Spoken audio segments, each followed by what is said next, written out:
Was it true that Lil Scrappy entered that Atlanta club like a named storm and left it in ruins? Because the events of that night were not only chaotic, but catastrophic, renowned, a moment that transformed brotherhood into a battlefield silence, into explosions and whispers into roars.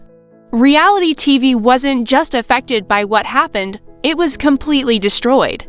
However, we must go back in order to fully comprehend the mayhem that broke out in that posh VIP room and the reason why. Millions of fans are still analyzing every grainy phone video. Back in the day to the start, before loyalty was put up for auction in backroom meetings, before the firm moved, before the betrayal. This was the culmination of years of silent tension, unsaid animosity, and simmering deceit. It wasn't a single instance of insanity. The center of Atlanta's reality TV scene, Lil Scrappy, has always been the one to show his feelings. Naturally a fire starter, he was also intensely devoted, passionate, and protective of the group he regarded as family. He was the lifeblood of love and hip-hop, not simply one of its cast members. Because he was always genuine, rather than always correct, viewers were able to relate to him. It was loud when he laughed, his tears were unfiltered, and when did he feel deceived? The entire screen trembled. He became a cult favorite because of his genuineness, but it also left him open to criticism. Because being too authentic can make you a target in a field where strategy frequently takes precedence over honesty. Conversely, Kirk Frost had always kept his cards close. He was the quiet operator, frequently the most dangerous person in the room, but never the loudest. Because he didn't raise his hand, people misjudged him.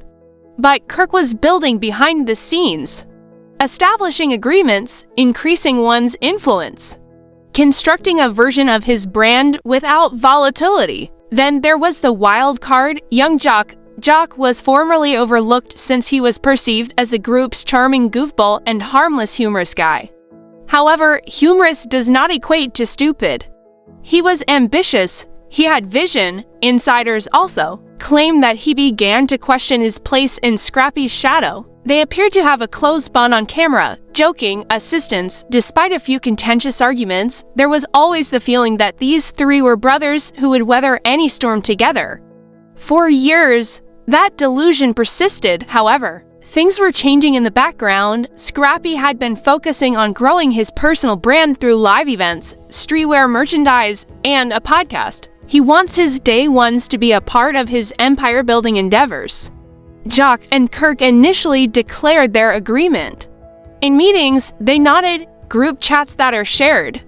The vision boards were approved. However, Scrappy began to notice differences. As the initiative gained momentum, missed phone calls. Meetings were canceled, excuses, not a word. He dismissed it at first. Individuals become busy. Schedule conflicts occur, the rumors then surfaced.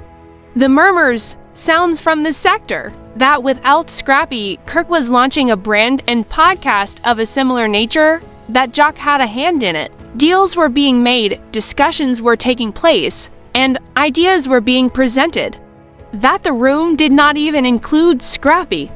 It was a personal betrayal in addition to a professional one.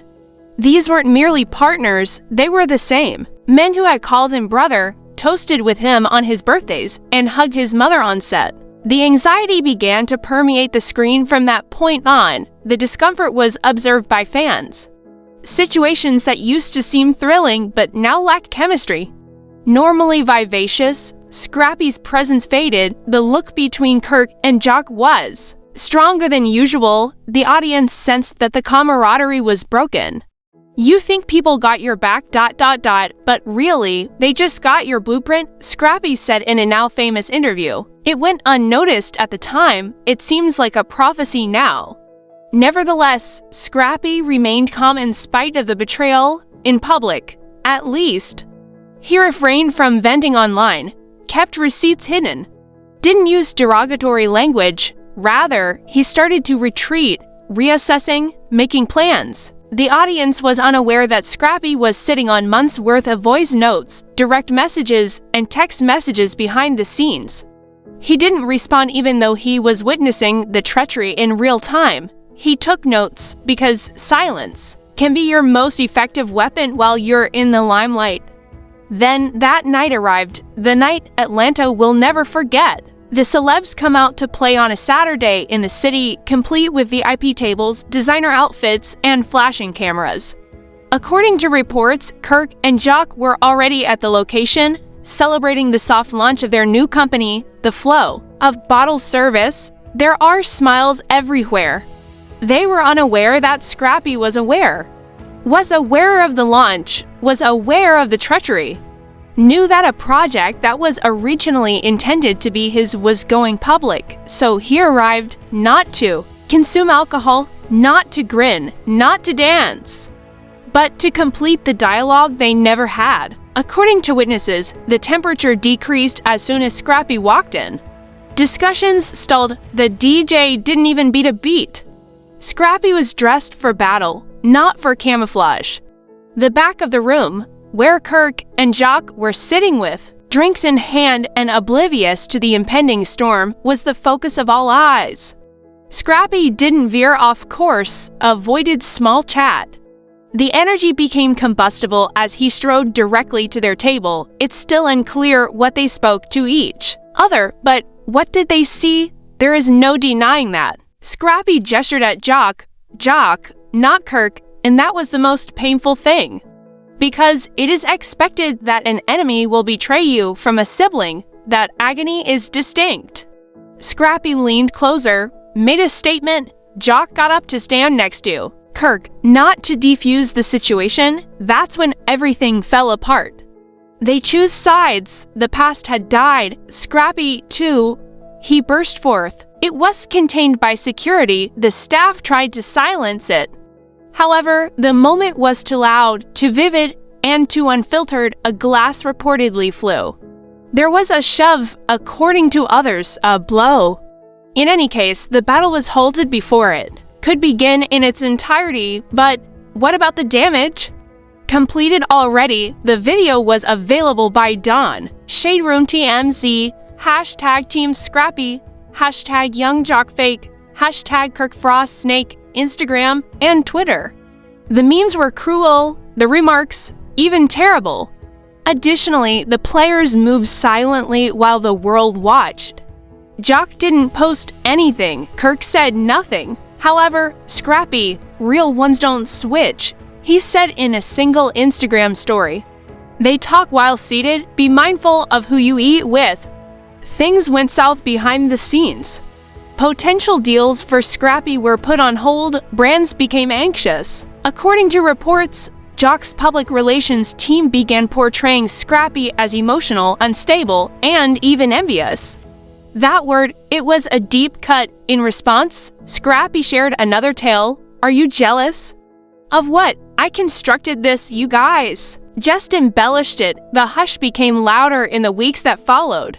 Insiders, however, started speaking. For almost a year, Kirk had been preparing this move. Gatherings, rebranding, proposals for businesses. Joc, too. He had been presenting a clean image to sponsors, portraying himself as a reformed comedian who was prepared to discuss business. That was Scrappy. They represented the future. That's how they viewed it. Anyway, Scrappy wasn't finished, though. He was working on a new podcast, a tell-all according to a leak, a documentary series. The Files That Are Scrap, first episode. The Death of Loyalty with D-Miz, video, hidden audio. Cameos from other people who, over the years, felt deceived by Kirk and Joc. Scrappy wanted to take back the story, not simply exact retribution. And this is only the start. In the same tone, depth, and style, this document will continue and be expanded to 15,000 words. The following sections will address the following topics: the aftermath of the incident on the industry, analysis of leaked footage, a thorough analysis of Scrappy's upcoming documentary series, changing public opinion, behind-the-scenes accounts from former cast members, legal and brand ramifications, and the possibility of a reunion or confrontation on television.